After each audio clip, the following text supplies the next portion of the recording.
And of course, dapat marunong siya magkapampangan. At tanong ko lang muna, Mayor Go, marunong ka magkapampangan?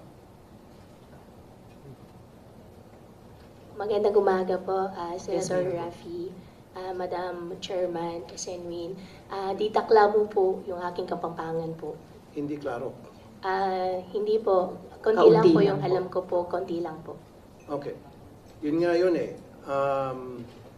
Matagal ka sa Tarlac at nakahalubilo mo yung mga tauhan mo and all of these people that work under you, of course, they speak Kapampangan.